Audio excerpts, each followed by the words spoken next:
अस्सलाम वालेकुम नाज़रीन, आप देख रहे हैं स्टेट क्राफ्ट और मैं हूं सैयद मुज़म्मिल शाह। आज कौमी सलामती कमेटी का इजलास होता है और तकरीबन एक साल के बाद ये इजलास होता है जिसमें सियासी और अस्करी क़यादत ने शिरकत की, लेकिन अली अमीन गंडापुर साहब ने पख्तूनख्वा को रिप्रेजेंट किया, लेकिन तहरीक इंसाफ ने इस इजलास का बॉयकॉट कर दिया। महमूद खान अचकज़ई साहब, सलमान राजा साहब ने प्रेस कॉन्फ्रेंस की और उन्होंने ये बताया कि उनकी मुलाकात नहीं होने दी जा रही। पानी तहरीक इंसाफ से इसी बुनियाद पर यह बॉयकॉट किया गया है।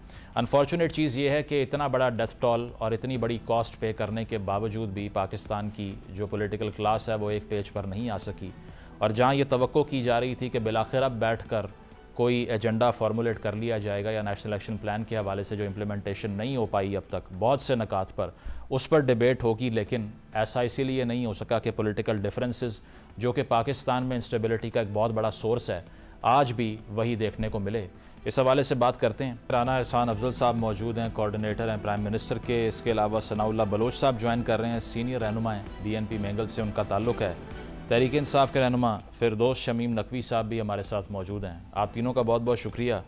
राना एहसान साहब, आपसे आगाज़ करता हूँ। जो चैलेंज गवर्नमेंट को दरपेश रहा है सिक्योरिटी सिचुएशन के ऊपर, वो कंसेंसस का ही है, अगर ये कहा जाए गलत नहीं होगा। अफ़गान पॉलिसी के ऊपर भी अगर देख लिया जाए तो पख्तूनख्वा की हुकूमत का जो मौक़िफ़ है वो वफाक से मुख्तलिफ रहा। रेफ्यूजीज़ जो अफ़गान रेफ्यूजीज़ थे उनके ऊपर भी 2 रोज़ पहले गंडापुर साहब ने जो बात की, उन्होंने कहा हम मुत्तफ़िक़ नहीं है वफाक की पॉलिसी को लेकर। और आज जो कौमी सलामती कमेटी का इजलास तकरीबन 1 साल के अरसे के बाद होता है, उसमें तहरीक इंसाफ शमूलियत भी इख्तियार नहीं करती। आप इसको एज अ चैलेंज परसीव कर रहे हैं या आपको लगता है कि अब PTI के बगैर ही आपको प्रोसीड करना पड़ेगा? बिस्मिल्लाहिर्रहमानिर्रहीम। देखें, बिल्कुल गवर्नमेंट जो है वो चाहती है कि इन मामलात के ऊपर कंसेंसस हो, और तभी हुकूमत ने ये सोचा कि पार्लियामेंट की जो नेशनल सिक्योरिटी की कमेटी है उसका इजलास आज उसी बुनियाद पर बुलाया गया कि पार्लियामेंट के अंदर जो मौजूद जितनी भी पार्टीज की रिप्रेजेंटेशन है वो एक फोरम पे आए और इसके ऊपर कंसेंसस बढ़ लो। लेकिन बदकिस्मती से PTI की अगर बात करें तो उन्होंने इसको भी एक मौका जाना कि वो अपनी जो पेटी पॉलिटिक्स है और अपने जो मामलात हैं, जो पर्सनल इंटरेस्ट के मामलात हैं, उनको वो आगे रखें, और मुल्क के अंदर जो दरपेश चैलेंजेस हैं उनको जो है वो एक तरीके से यरगमाल बना लिया जाए कि पहले उनकी शराइत मानी जाएं, पहले उनकी रिक्वेस्ट्स जो हैं वो पूरी की जाएं, तो फिर हम आगे बढ़ेंगे। तो ये अफसोसनाक है कि इस दहशतगर्दी जैसे मामले के ऊपर भी जिसमें मुल्की मफादात को आगे रखना चाहिए, वो जो है इसको भी एक बारगेनिंग चिप जो है वो बना के प्ले कर रहे हैं। लेकिन देखें, डेफिनेटली हुकूमत क्या कर सकती है? हुकूमत जो है वो कंसेंसस के लिए दावत दे सकती है। हुकूमत जो है वो मौके प्रोवाइड कर सकती है कि एक प्लेटफॉर्म के अब APC बुलाई जा सकती है। इसके बाद तो यही मुमकिन है ना, अगर उसके अंदर भी कोई अगर ना शिरकत करे और अपनी लोकल पॉलिटिक्स को आगे रखे तो फिर अज़ायन क्लियर है मेरे ख्याल से, फिर अवाम के सामने वो लोग एक्सपोज होंगे। बहरहाल हमने तो जो मामलात हैं, दहशतगर्दी है, उसका तो रिजॉल्व है हुकूमत का कि हमने इसकी कमर तोड़नी है और हुकूमत ने तो आगे बढ़ना है। तो हुकूमत तो आगे बढ़ेगी इन चीज़ों को लेके। लेकिन आज मैं समझता हूं कि अफसोसनाक अमल था PTI की तरफ से और वो एक्सपोज हुई है। अच्छा, इस पे फिरदौस साहब आपने सुना जो राना एहसान साहब कह रहे हैं अफसोसनाक अमल था। अब 1 रोज़ पहले तो बैरिस्टर गौर की तरफ से भी ये बात की गई और शेख वकास साहब ने भी कहा कि इजलास में शिरकत होनी चाहिए। 11th आवर पे विड्रॉ कर लिया। तो बेहतर नहीं था कि स्टेट्समैन होने का मुजाहरा किया जाता? उसकी वजह यह है कि अगर 1000 पाकिस्तानियों की जान दहशतगर्दी में पिछले 1 साल में चली गई, तो इस पॉइंट के ऊपर लार्जर इंटरेस्ट को देखते हुए एक अच्छा जेस्चर ना होता अगर आप इजलास में शिरकत कर लेते? जी देखिए, हमने बड़ा क्लियरली वाज़े तौर पे ये ऐलान किया कि हम हिस्सा लेंगे, और हमने एक रिक्वेस्ट भेजी स्पीकर को कि हमें हमारे लीडर से मशावरत का मौका दिया जाए। सुबह 7 बजे दरवाजे खुल जाते हैं जेल के जब एस्टेब्लिशमेंट चाहती है। ये कौमी मफाद से पाकिस्तान तहरीक इंसाफ को सोचना है, जो हुकूमत वक्त को भी सोचना है और एस्टेब्लिशमेंट को भी सोचना है। मैं कह दूं कि बगैर नवाज शरीफ की मशावरत से शहबाज शरीफ साहब काम कर ले,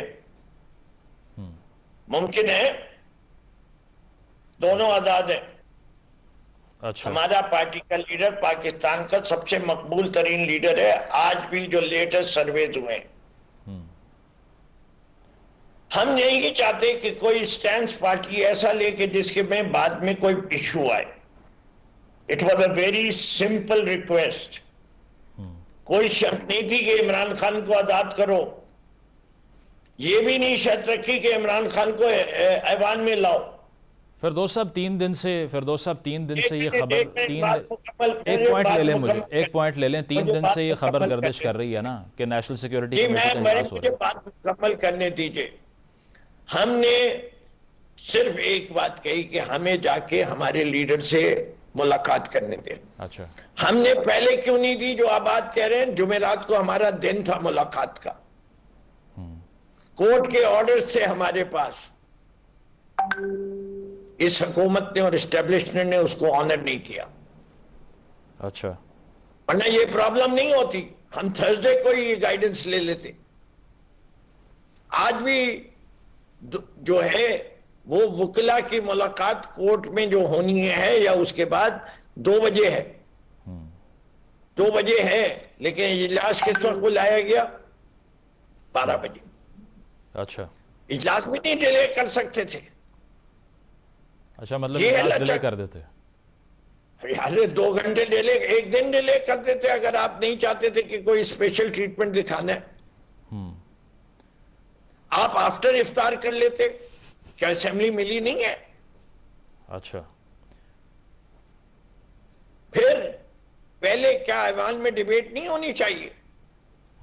और उसके बाद नेशनल सिक्योरिटी, क्योंकि हर आदमी जो बलूचिस्तान से, केपी से आया हुआ है या बॉर्डरिंग पंजाब से आया हुआ है, उसका पॉइंट ऑफ व्यू तो आने थे कि लोग क्या चाह रहे हैं।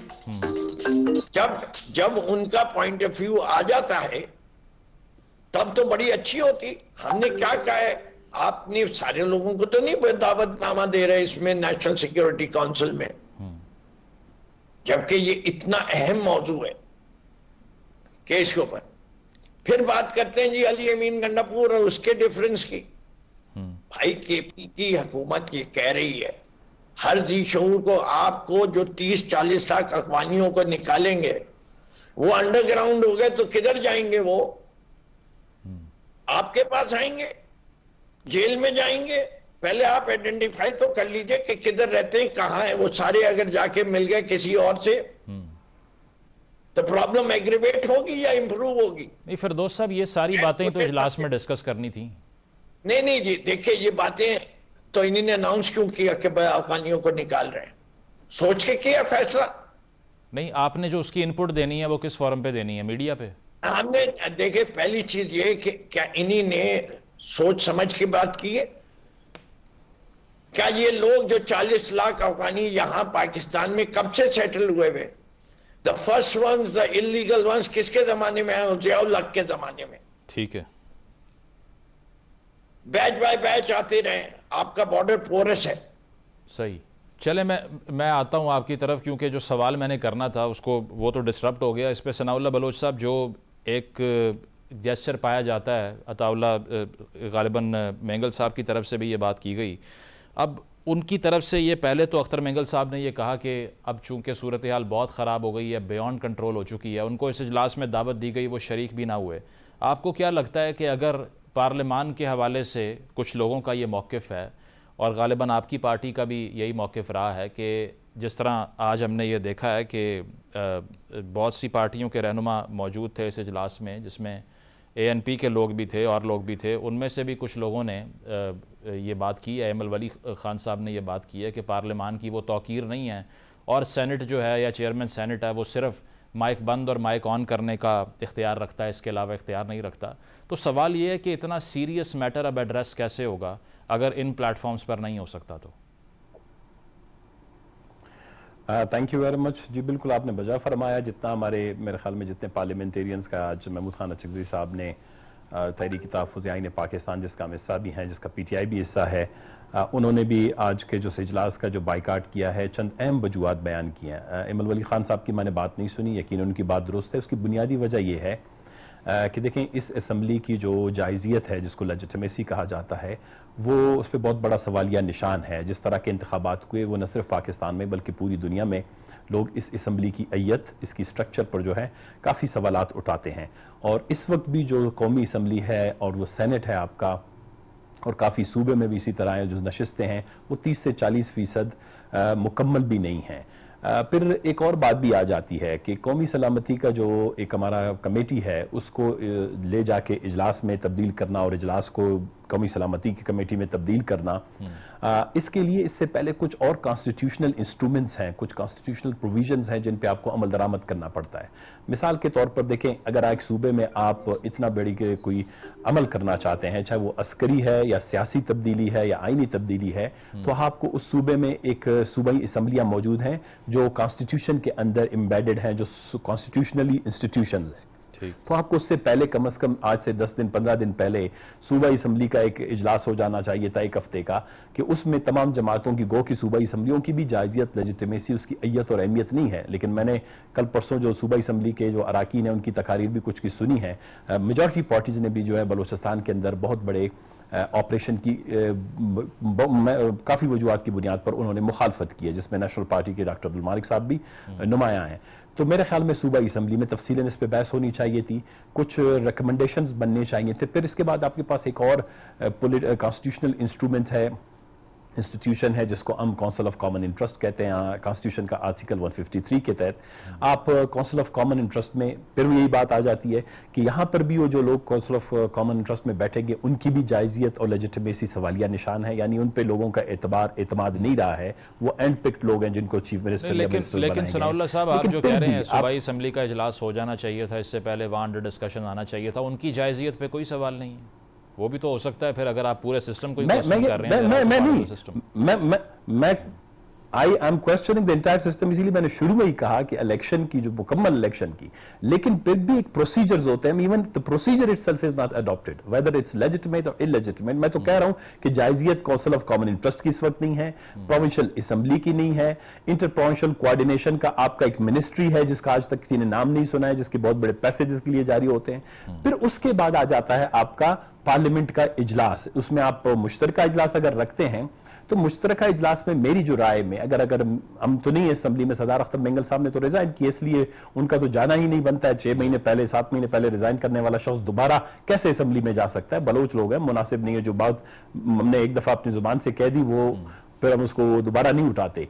मैं एक छोटी सी मिसाल आपके दूंगा कि आया अगर कोई भी मुश्तरका इजलास तलब किया जाना है तो कुछ सवालात हैं। क्या बलोचिस्तान में जारी 2 सदियों, बल्कि 2 सदियों से भी अब ज्यादा हो गया, कोई 25 साल हो गए हैं, जो एक अस्करी पॉलिसी है और जो सियासी पॉलिसी है, मुझे तो सियासी पॉलिसी नजर नहीं आती है, क्या इसका ऑडिट करने की जरूरत नहीं है? असम्बली इस पे कम से कम एक हफ्ता पहले, 10 दिन पहले इस कौमी सलामती के फैसला खुद इजलास से पहले बैठ जाता कि हमने क्या अचीव किया है, क्या हमने लॉस किया है, हमने क्या खोया है, क्या पाया है इन 25 सालों में बलोचिस्तान में जो ये ऑपरेशन तो चलते आ रहे हैं। अगर आप मुझे ईयरली बताएं, मैं आपको ईयरली बताऊंगा इतने लोग मरे हैं, इतने पड़े हैं, इतने गिरफ्तार हुए, इतने लापता हैं। I am not going to into that type of detail.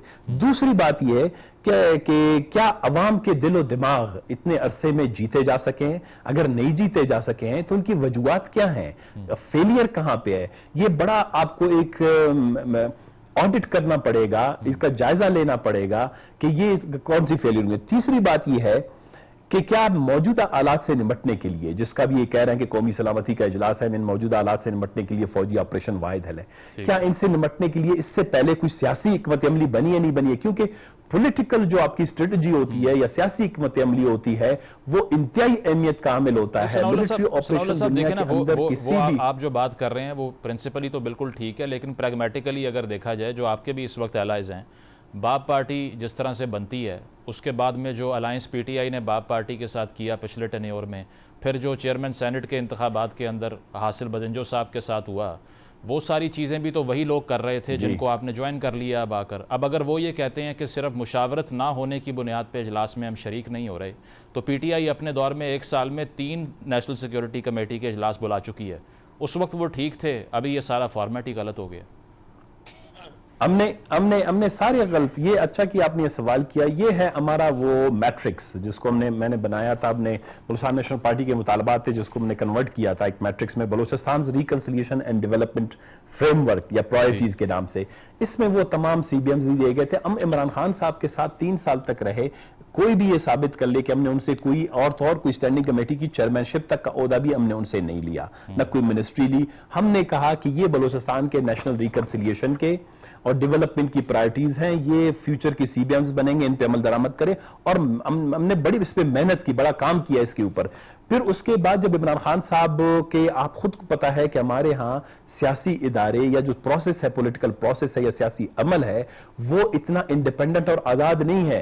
ये पाकिस्तान के अंदर इस वक्त बहस सवाल इस पे होना चाहिए कि पाकिस्तान का जो ये हमारा हाइब्रिड पॉलिटिकल सिस्टम है, ये पाकिस्तान के मसाइल की वजह तो नहीं है। बजाय कि हम किसी एक ट्रेन के हादसे को वजह बनाएं, हम किसी जगह पर बम धमाके को, ये छोटे छोटे इवेंट्स हैं एक बहुत बड़े सिम्टम के, एक बहुत बड़ी बीमारी के। हमने उस बीमारी पर बात करने के लिए हमारी मुक्तदरा को, सियासी जमातों को, इस असेंबली को, पार्लियामेंट को, इलेक्शन कमीशन को, जुडिशरी को मिल बैठ के बात करनी होगी। अदरवाइज इवेंट बेस्ड इशू पे पॉलिसीज बनाना या उनके खिलाफ एक्शन करना, ये किसी मसले का हल नहीं। पॉइंट आगे आपका। प्रोग्राम में एक ब्रेक शामिल करते हैं, ब्रेक के बाद वापस आएंगे। Stay with us.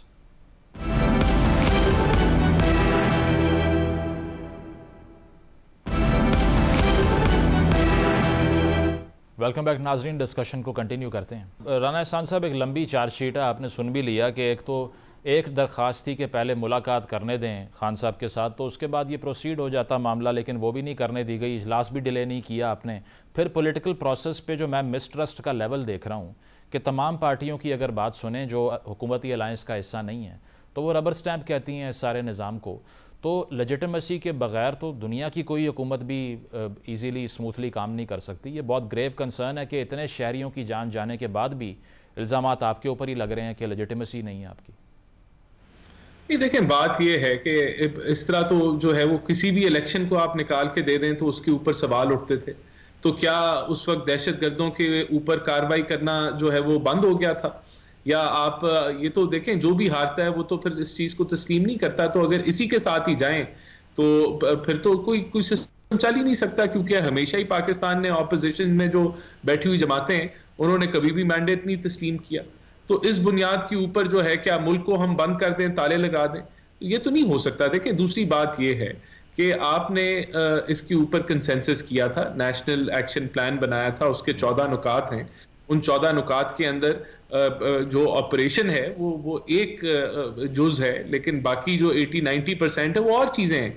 मदारस की रजिस्ट्रेशन है, उसके अंदर जुडिशल रिफॉर्म्स के हवाले से बातचीत है, ATC कोर्ट्स की एफिशिएंसी के हवाले से बातचीत है, बलूचिस्तान रिकंसिलिएशन डेवलपमेंट के हवाले से बात है, इकोनॉमिक इंटीग्रेशन, सोशल कोहिजन के हवाले से बात है। तो ऐसा तो नहीं है कि हुकूमत जो है वो एक जो है वो पॉइंट ऑफ व्यू के ऊपर खड़ी है। ये सारे पॉइंट ऑफ व्यू हैं जो अंडर डिस्कशन है। तो ये कहना कि जो है एक पराये को देखा जा रहा है और बाकी चीजों को नहीं देखा जा रहा और ऑपरेशन ही हल है, ये तो कोई भी नहीं कह रहा। कोई भी नहीं कह रहा कि ऑपरेशन हल है, कि आप ऑपरेशन करेंगे और उसके बाद देखें सूबों की जिम्मेदारी एक तरफ है, वफाक की जिम्मेदारी एक तरफ है, आपस में कोऑर्डिनेशन जो है वो रिक्वायरमेंट है।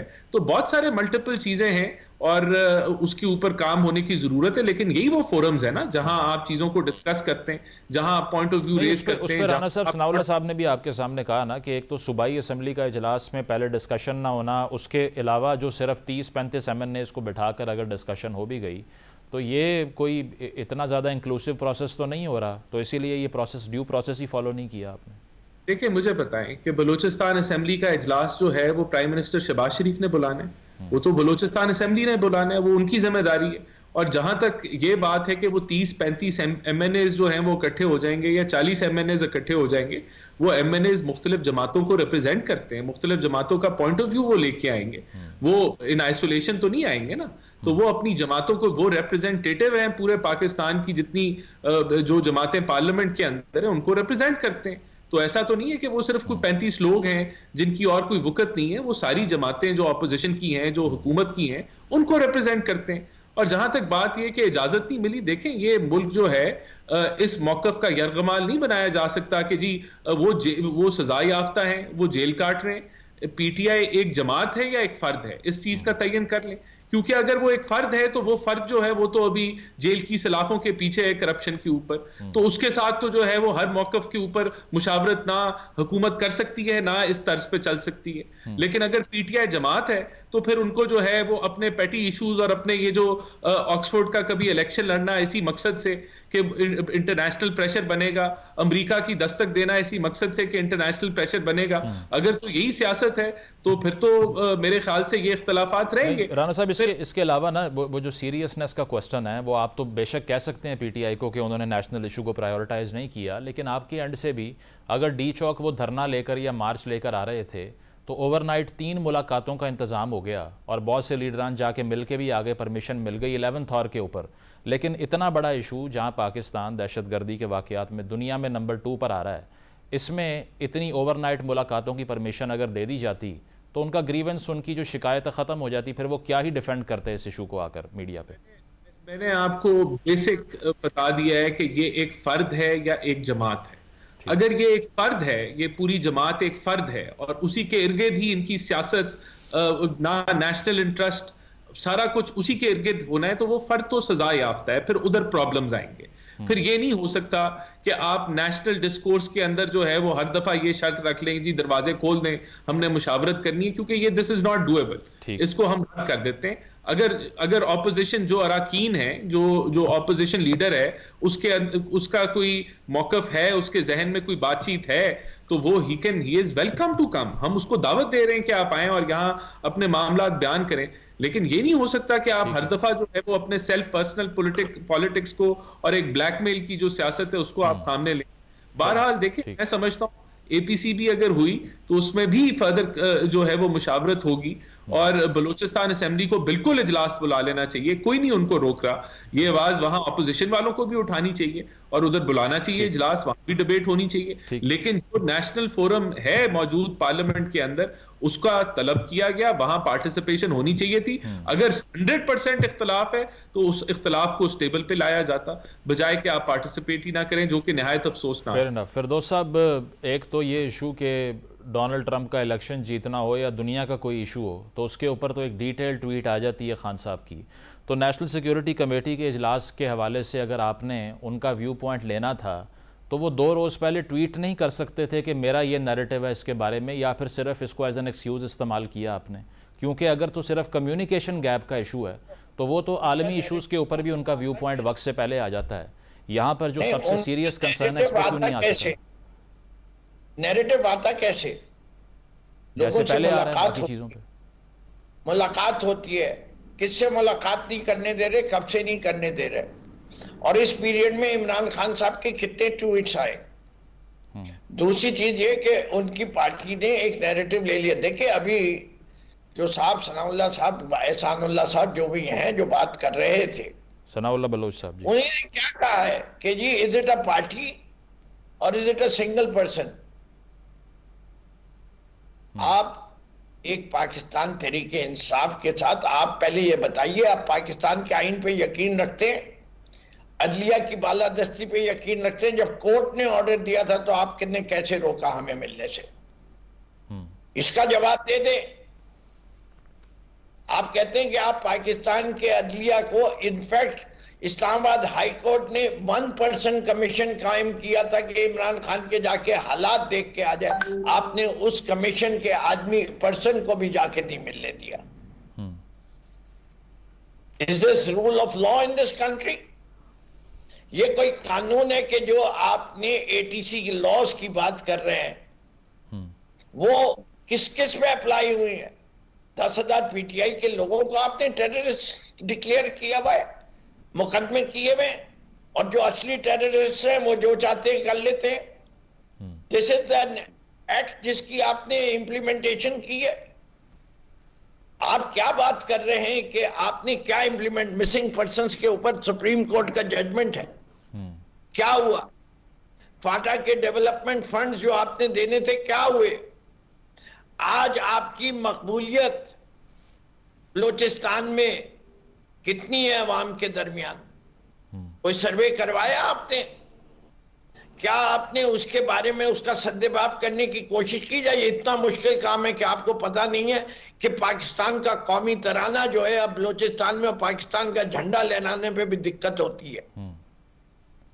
आपको इसकी बात की फिक्र नहीं है? आप सो रहे हैं, आप इस मुल्क में नहीं रहते, आपको नजर नहीं आता, आपने काले चश्मे पहने हुए, क्या बात हो रही है?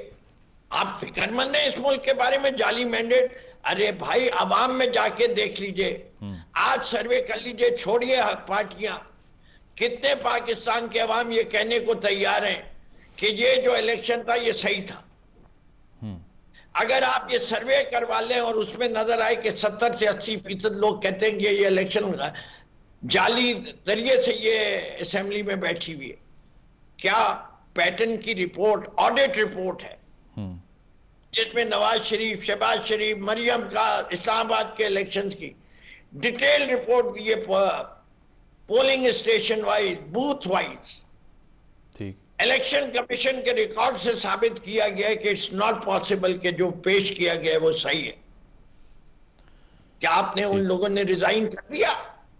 नहीं, वैसे अभी तो फिरदौस साहब पंजाब हुकूमत के हवाले से एक सर्वे आया, या इनसे वो देखा होगा आपने कि उन सबको कोर्ट ले जाएं, फैफन को भी ले जाएं और पैटर्न को भी ले जाएं और साबित कर दें कि ये इन्हीं ने सारी मनगढ़ंत कहानियां दे रहे हैं। हमारे पास भी वो वेबसाइट की इलेक्शन कमीशन की तस्वीरें मौजूद हैं, देखिए कितना एविडेंस आता है कि इलेक्शन कमीशन ने जो रिजल्ट पोस्ट किए हैं अपनी वेबसाइट पे उनमें कितना इख्तिलाफ था, कितनी दफा तब्दील किया है उन्हीं ने। अच्छा, और फिर आप कहते हैं कि ये फेयर एंड फ्री इलेक्शन हुआ था। नहीं फिरदौस साहब, इस पे मेरा एक पॉइंट ले लें। आपने बलूचिस्तान के हवाले से जो बात की है ना, उस पर मुझे ये समझ नहीं आती कि पीटीआई, पीपल्स पार्टी या नून लीग ने किस तरह डिफरेंटली ट्रीट किया था बलूचिस्तान को। कासिम सूरी साहब जो डिप्टी स्पीकर थे, उनका अपना इलेक्शन उस पर स्टे लेकर वो इतना अरसा बरकरार रहे, जिसका आज तक समझ नहीं आई फेयर हुआ या नहीं। इसके अलावा अगर आपको लगता है कि अब हुकूमत से इंगेज करने का फ़ायदा नहीं है, सबसे बड़ा डेथ टॉल जो है पिछले 1 साल में दहशतगर्दी के हवाले से वो पख्तूनख्वा में सामने आया, तो फिर लॉस किसका है और सोल्यूशन क्या है? शॉर्टली ये बता दीजिए। देखिए, पहली चीज तो फर्स्ट एंड फॉरमोस्ट, इस मुल्क के अंदर लेट्स स्टार्ट आइडेंटिफाइंग कि कौन कहां किस चीज का जिम्मेदार है। बॉर्डर सिक्योरिटी किसकी जिम्मेदारी है? प्रोविंशियल गवर्नमेंट या फेडरल गवर्नमेंट? Federal government. आपकी फेंसिंग की इंटेग्रिटी को मेंटेन करना और कौन फेंस बना रहा था? Federal government. जो लॉ एंड ऑर्डर की सिचुएशन और डायरेक्टिव्स को कंट्रोल कर रहे हैं, इंटेलिजेंस एजेंसियां जो हैं, वो किसके तहत आती हैं? IB federal government, ISI federal government, MI federal government. Provincial government के पास एक प्रोविंशियल पुलिस है। अच्छा, इसके अलावा कोई और इदारा है क्या? प्रोविंशियल्स की अपनी इंटेलिजेंस एजेंसीज हैं, वो अगर हैं भी तो एंटी करप्शन डिपार्टमेंट है। बुनियादी तौर पे होम मिनिस्ट्री का ताल्लुक है कि मुल्क को सिक्योर रखे। मतलब आप ये कह रहे हैं विफाक ने मसला हल करना है सारा, ये सिंगल हैंडेडली? जी, मैं समझता हूं कि दहशतगर्दी का मसला, जहां भी दहशतगर्दी हो रही है, इससे कि दहशतगर्दी एक सूबे तक महदूद नहीं रहती। ठीक है, इसका आगाज एक जगह से जरूर हो सकता है। क्या माजी में हमने नहीं देखा? क्या कराची में खुदकश बमबारी नहीं हुई? फिरदौस साहब, काफी टाइम ले लिया आपने, आपका मौकिफ भी आ गया। प्रोग्राम में एक ब्रेक शामिल करेंगे, ब्रेक के बाद वापस आते हैं। Stay with us.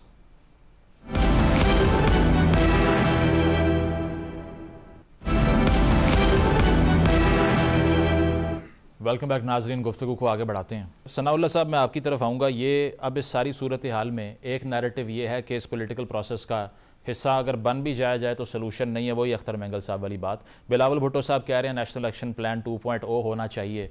आप क्या समझते हैं, being somebody from the very party जो कि बलूचिस्तान की पॉलिटिक्स को डील करती हुई आई है, कि वे फॉरवर्ड अब फिर क्या होगा अगर इस NSC के इजलास में भी आपको जान दिखाई नहीं देती? आपने कहा पार्लियामान में डिबेट हो जाए, ठीक है वो भी हो गई, लेकिन ऑन ग्राउंड जो पॉलिटिकल प्रोसेस आप शुरू करने की बात कर रहे हैं वो कौन करेगा? देखिए, मैं जिस तरह बिलावल साहब ने भी कहा, हमारे मोहतरम दोस्त ने भी इसका जिक्र किया कि नेशनल एक्शन प्लान में कोई 14 नुकात हैं और 14 नुकात में से सिर्फ एक नुकता जो है वो अस्करी एतबार से मामलात को डील करने का यानी मिलिट्री ऑपरेशन वगैरह का है। बाकी जो 13 नुकात हैं वो सियासी हैं, माशी हैं, माशरती हैं, तरक्याती हैं, अदालती हैं और आईनी है। मतलब यही उसका लुब-लबाब या उसका कंसाइस अगर मैं बताना चाहूँ उसको, तो मैं यही तो कह रहा था। जो मेरी बात है मेरे दोस्त शायद समझ नहीं पा रहे थे। जो सियासी लोग होते हैं वो असल में वो 13 नुकात पे तो आप असम्बली का एक मुश्तरका इजलास बुलाएं, एक हफ्ता डिबेट करें कि जो नेशनल एक्शन प्लान आपने जिस दिन से बनाया 2016 के बाद, APS के वाक़े के बाद, इनमें से कौन सी चीजों पर आपने अमल दरामद किया? अगर बाकी 13 चीजों पर आप अमल दरामद करते ही आपको कोई करवने देता तो मेरे ख्याल में आज बलोचिस्तान के अंदर ये हालात बहुत तब्दील हो चुके होते। आपने जुडिशरी के सिस्टम की रिवैम्पिंग की बात की थी, स्ट्रेंथनिंग की बात की थी, लापता अफराद का मसला शायद हल हो चुका होता। बलोचिस्तान के बहुत से डेवलपमेंट इश्यूज थे, वो जो हमने एक प्रायोरिटीज जो दी थी, एक मैट्रिक्स दिया था PTI की गवर्नमेंट को, वो हल हो जाते। वो भी तो हमें पता है PTI को किसी ने हल करने नहीं दिए। PTI के हाथ बंधे हुए थे। देखें इस वक्त की जो PTI की पॉलिटिक्स है हम उनके अलाइए, लेकिन उस वक्त उनका तरीक़ेकार या उनके साथ जो ज्यादतियां हो रही थी। और दूसरी बात यह है कि बार हम यही कह रहे हैं कि सियासत में ये जो जेरीमेंडिंग है इलेक्शन में, और पर्टिकुलरली ये जो हमारा मॉडल है पाकिस्तान के अंदर, पॉलिटिकल मॉडल जिसको हम कहते हैं, जो बहुत ज्यादा कंट्रोल्ड है मुक्तदरा के जरिए से, और उसका जो एक मास्क पहनाया हुआ है वो पॉलिटिकल लीडरशिप का है, ये फेल्ड है। और बलूचिस्तान इसका नतीजा है, आउटकम है। पाकिस्तान की ओवरऑल सियासी नाकामियां जो चाहे वो इस्लामाबाद और पिंडी में होती हैं, उनकी नाकामियों के बायस बलूचिस्तान में बदमनी, बदहाली, दहशतगर्दी, तखरीबकारी, मायूसी और रियासत और रियासती इदारों से नफरत है। इसी तरह खैबर पख्तूनख्वा भी नतीजा है पाकिस्तान की मुक्तदरा की बाला सतह पे सियासी। हम ये कहते हैं कि अगर पाकिस्तान में कोई संजीदा है, ये आखिरी वक्त है आपके पास, बार बार तजर्बे नहीं किए जा सकते। ठीक है। यही तरीकाकार इवन जनरल मुशर्रफ के वक्त में, I was part of that committee, Balochistan committee बनाई गई। ये मैंने प्रेजेंटेशन की अभी तक कॉपी पढ़ी है, 66 स्लाइड्स पे हमने बलूचिस्तान के तमाम मामला पे शुरू में तो उनको कन्विंस और कायल करने की कोशिश की, जिनके ऊपर रिकमेंडेशन भी बने, लेकिन अनफॉर्चुनेटली आखिर में उनके भी जहन में ताकत, इतना सर चढ़ के बोल रहा था कि उन्होंने ऑपरेशन का रास्ता इख्तियार किया। तो आज अगर उस ऑपरेशन से लेकर इस हद तक आप जाएं, बलूचिस्तान के अंदर एक सोशो साइकोलॉजिकल और पॉलिटिकल डेवलपमेंट का ऑडिट करें। ठीक, मैं अपने उस दोस्त के लिए कह रहा हूं कि हम नहीं कहते हैं कि आप ऑपरेशन न करें, ऑपरेशन तो हो रहा है। आपने ट्रेन का वाकया हुआ, इतनी बड़ी मोबिलाइजेशन हुई, आपने रिकवर किए और ट्रेन आ गया, उसके मुसाफिर बरामद हुए, ये ऑपरेशन था। ये कोई आपने तो गुफ्तशुनीद के जरिए से नहीं किया। ऑपरेशन बलूचिस्तान में ऑपरेशन 48 से चल रहे हैं। अगर आपने कोई बहुत बड़ी पाकिस्तान के अंदर वाकई आपको महसूस हो रहा है कि पाकिस्तान की बहुत सी खराबियां वो चंद दहशतगर्दों की वजह से नहीं है, वो पाकिस्तान के बहुत बड़े इदारों में बैठे हुए लोगों की गलत पॉलिसियों की वजह से पाकिस्तान इस नैज पे है कि आज पाकिस्तान पूरी दुनिया में दहशतगर्दी में उसका इंडेक्स ISR है। पाकिस्तान पूरी दुनिया में स्टेबिलिटी और फ्रेजिलिटी के हवाले से दुनिया में उसका इंडेक्स सबसे हाई आ रहा है। करप्शन में इंडेक्स आए आ रहा है। डेमोक्रेसी और अथॉरिटेरियन सिस्टम में, उसको अभी डेमोक्रेसी से निकाल के एक अथॉरिटेरियन सिस्टम में के इंडेक्स में पाकिस्तान आ गया है। ये कोई तखरीबकार और दहशतगर्दों की वजह से नहीं आया है। तो हम ये कह रहे हैं कि पाकिस्तान में अभी भी एक संजीदा डिस्कशन और डिबेट की जरूरत है। ये पार्लियामेंट, ये 25 मेंबरान नहीं, मैंने ये प्रपोज किया था, आपको वक्त ले रहा हूं कि अभी भी इस पे आप कन्वेंशन सेंटर में एक ओपन डिबेट करवाएं। जो लोग इलेक्शन में पार्लियामेंट में नहीं है, आप रिटायर्ड जजेस बुलाएं, जर्नलिस्ट बुलाएं, स्टूडेंट्स बुलाएं, विक्टिम्स बुलाएं, पॉलिटिकल पार्टीज जो इस दफा आपने इलेक्शन में उनको रास्ता नहीं दिया, उनको बुलाएं। हम एक हफ्ते 10 दिन तक पाकिस्तान की तमाम बीमारियों की जो है शिनाख्त कर देंगे और हो सकता है कोई अपने लब। ठीक है राना एहसान साहब, शॉर्टली 30 सेकंड्स है मेरे पास। ये जो कह रहे हैं पब्लिक डिबेट होनी चाहिए, इनिशिएट कर लेना चाहिए फिर तो नेशनल असेंबली के अंदर भी और पब्लिक फोरम पे भी। देखिए, कंसेंसस बिल्डिंग जरूर होनी चाहिए। ये भी आज भी जो पार्लियामेंट के अंदर इजलास है वो भी कंसेंसस बिल्डिंग के लिए था, और अगर APC होती है वो भी कंसेंसस बिल्डिंग के लिए होगा।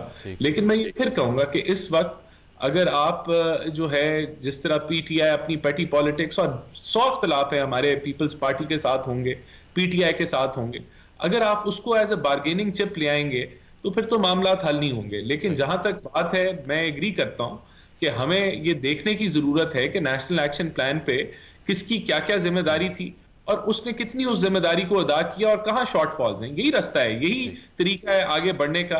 लेकिन हम ये कहें, देखें बात ये है कि CTD को जो है वो मेरे भाई मेंशन करना भूल गए थे, काउंटर टेररिज्म डिपार्टमेंट बनाया ही इंटेलिजेंस बेस्ड ऑपरेशंस के लिए है, और इंटेलिजेंस वो सारी जो इन्फोर्समेंट है वो CTDs के हवाले। अब पंजाब में CTD डेवलप है, बाकी जगहों पे अब देखें बलूचिस्तान में लेवीज हैं, वो कैटेगरी B के अंदर है, और वहां भी जो है एक एफिशिएंसी जो है वो डिस्पर्स नहीं हो रहे पैसे, या वो उस तरह यूटिलाइज नहीं हो रही। वो सारे सवाल हैं जो हमें पूछने हैं। बिल्कुल, जहां वफाक की रिस्पॉन्सिबिलिटीज हैं, सूबों पर भी रिस्पॉन्सिबिलिटी आयद होती है, और रीविजिट कर। नाज़रीन, प्रोग्राम आपने मुलाहिज़ा किया, फीडबैक ज़रूर दीजिएगा। इजाज़त दीजिए, अल्लाह हाफ़िज़।